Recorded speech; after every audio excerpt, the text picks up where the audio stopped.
हाय viewers நம்ம இன்னைக்கு ஜவ்வரிசி சேமியா பாயாசம் எப்படி பண்றதுன்னு பார்க்கலாம். இப்போ அதுக்கு தேவையான பொருட்கள் என்னன்னு பார்க்கலாம்.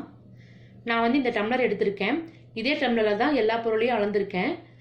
அந்த டம்ளர்ல 1 டம்ளர் ரோஸ்டட் சேமியா எடுத்துக்கங்க. அதே டம்ளர்ல 1/2 டம்ளர் ஜவ்வரிசி எடுத்துக்கங்க. 10 முந்திரி 10 காஞ்ச திராட்சை எடுத்து வெச்சுக்கங்க. 2 டம்ளர் கெட்டியான பால் எடுத்துக்கங்க. பாலை வந்து நல்லா காய்ச்சி ஆற வெச்சுக்கங்க. அதே டம்ளர்ல 1 டம்ளர் சர்க்கரை எடுத்துக்கங்க. 4-5 ஏலக்காவை ரெண்டா உடைச்சி வெச்சுக்கங்க. 1 டேபிள் ஸ்பூன் நெய் எடுத்து வெச்சுக்கங்க. இப்போ ஒரு pan எடுத்துக்கங்க. pan நல்லா ஹீட் ஆனதுக்கு அப்புறம் அடுப்பை மீடியம் ஃப்ளேம்ல வச்சிட்டு நம்ம எடுத்து வச்சிருக்கிற ஜவ்வரிசியை அதல போட்டு வறுத்துக்கலாம்.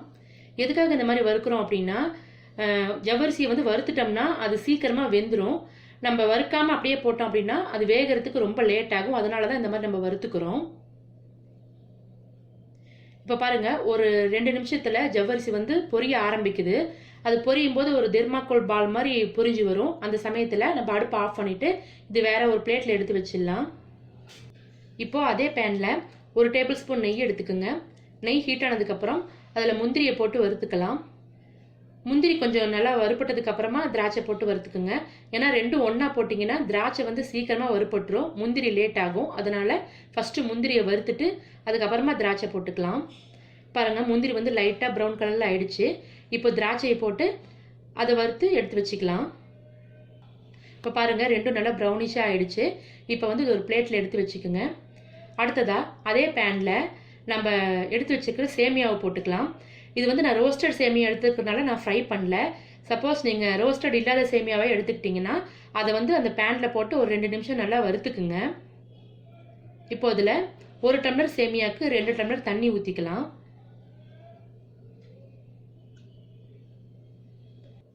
இப்போ இது கூடவே நம்ம ஃப்ரை பண்ணி வச்சிருக்கிற அந்த ஜவ்வரிசியும் போட்டுக்கலாம்.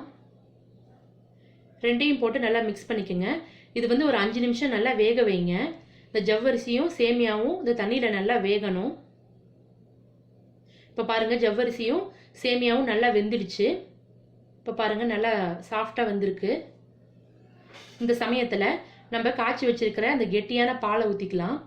பாலை வந்து கெட்டியா ஊத்துங்க. அப்பதான் வந்து சேமியா பாயாசம் நல்லா இருக்கும். நீங்க தண்ணி ஊத்துற பால் ஊத்தீங்கன்னா டேஸ்ட் வந்து கொஞ்சம் கம்மியா இருக்கும். அதனால கெட்டியான பாலாவே ஊத்திக்குங்க. இப்போ இதுல ஏலக்காவை போட்டுக்கலாம். அது கூடவே நம்ம எடுத்து வச்சிருக்கிற சர்க்கரையை போட்டுக்கங்க. நல்லா மிக்ஸ் பண்ணி விட்டுருங்க. மிக்ஸ் பண்ணிட்டு இதையும் வந்து ஒரு 2 நிமிஷம் கொதிக்க வைங்க. இப்போ பாருங்க ஒரு 2 நிமிஷம் நல்லா கொதிச்சிருச்சு. இந்த சமயத்துல நம்ம ஃப்ரை பண்ணி வச்சிருக்கிற முந்திரி திராட்சையை போட்டு நல்லா மிக்ஸ் பண்ணிக்கலாம்.